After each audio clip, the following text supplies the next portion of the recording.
खबर जो आपने बताया कि अब यहाँ पर राज्य से बाहर ही भेज दिया गया, फिलहाल आजम खान इस वक्त कुछ बोल रहे हैं, वो जरा हम सुन लेते हैं।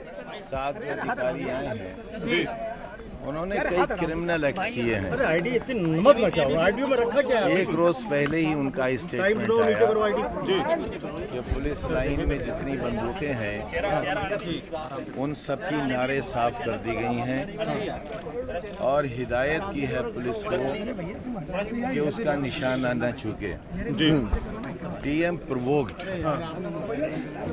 डीएम ने रामपुर वालों को प्रोवोक करने में, पुलिस अधीक्षक ने प्रोवोक करने में कोई कसर उठाकर नहीं रखी है। यहाँ एक उर्दू गेट था, उसे तोड़ा, लोग निकल कर आएंगे, इन्हें गोली चलाने का शुभ अवसर मिलेगा, वो नहीं हुआ। जौहर यूनिवर्सिटी की दीवारें तोड़ी तो सर इतना सब क्या लोग निकल कर आएंगे, फिर गोली चलाने का मौका मिलेगा। फिर रामपुर पब्लिक स्कूल के 4-4 साल के बच्चों के कान पकड़कर उनकी कुर्सियों से उठाकर टांगा गया। माँ बाप आएंगे, गोली चलाने का मौका मिलेगा। ओवरहेड टैंक का कनेक्शन काटा गया, लोग निकल कर आएंगे। आज भी सुबह से जब चुनाव शुरू हुआ लगभग 300 ईवीएम खराब थी। ईवीएम खराब थी तो इसकी कोशिश होना चाहिए थी वो ठीक हो। हमारा बहुत लंबा पास्ट है सियासत का।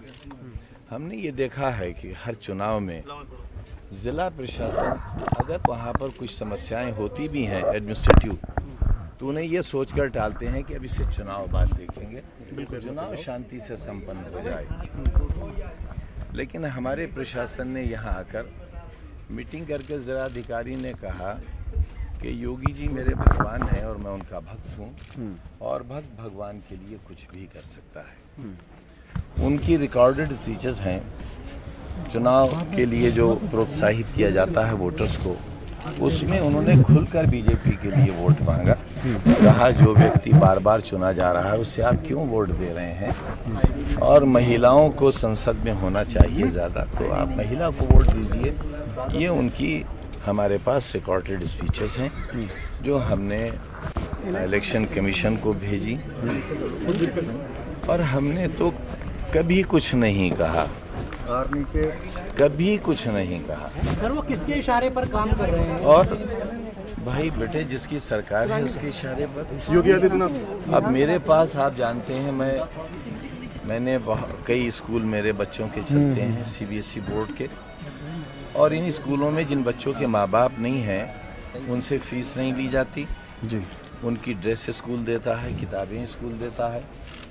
माँ बाप में से एक नहीं है तो 50% कंसेशन है। जो वालिदैन जिनके माँ बाप मजदूरी करते हैं, रिक्शा चलाते हैं, सड़क का पत्थर तोड़ते हैं, ठेला लगाते हैं। तो आजम खान जो यहाँ पर प्रशासन पर आरोप लगा रहे हैं, तो सुबह आजम खान के पुत्र यहाँ पर आरोप लगा रहे थे कि ईवीएम खराब यहाँ पर भेजी गई, प्रशासन नहीं सुन रहा है, और अब आजम खान जो अपना वोट देने आए वो भी आरोप लगा रहे हैं। तो सर उस प्रशासन पर आरोप लगा रहे हैं जो पिछले चुनाव थे विधानसभा जो देखा खुल के इनको लेकर यहाँ पर अपील कर रहा था, और उस प्रशासन पर आरोप लगा रहे हैं जिनके बारे में प्रचार के दौरान कहते हैं कि जीत गए तो इनसे जूते साफ करवाएंगे। तो लगातार पहले पुत्र शिकायत करते हैं और अब पिता भी सामने आए, तो शिकायती के एक पिटारा पूरा इनके पास है।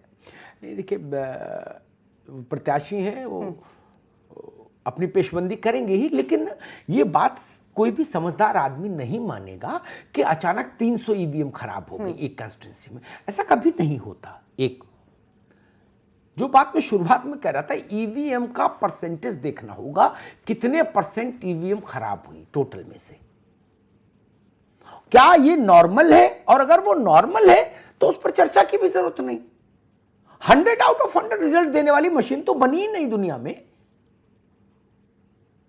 एमआरआई और सिटी स्कैन की मशीनें हैं, वो भी हैंग हो जाती हैं। 2 लाख रुपए का, 3 लाख रुपए की कीमत का मोबाइल फोन है, वो भी हैंग हो जाता है। तो क्या ये घोषित कर देंगे सारे मोबाइल फोन में साजिश हो रही है? नहीं ना। बड़े बड़े सर्वर हैं, वो भी ब्रेकडाउन का शिकार हो जाते हैं। इसलिए ये कोई तर्क नहीं होता। हां, अगर प्रशासन ने इस एक्टिवली रिस्पॉन्ड नहीं किया कहीं तो वो शिकायत बनती है, और जायज शिकायत बनती है। वहां प्रशासन को कटघरे में खड़ा करना चाहिए कि भाई आपको बताया गया ईवीएम खराब है, आपने तत्काल बदली क्यों नहीं? ईवीएम खराब हुई, बदल गई, फिर चुनाव ठीक से चलने लगा। इसमें क्या इतनी दिक्कत है? और मैं आजम खान साहब से ये भी कहूंगा कि खान साहब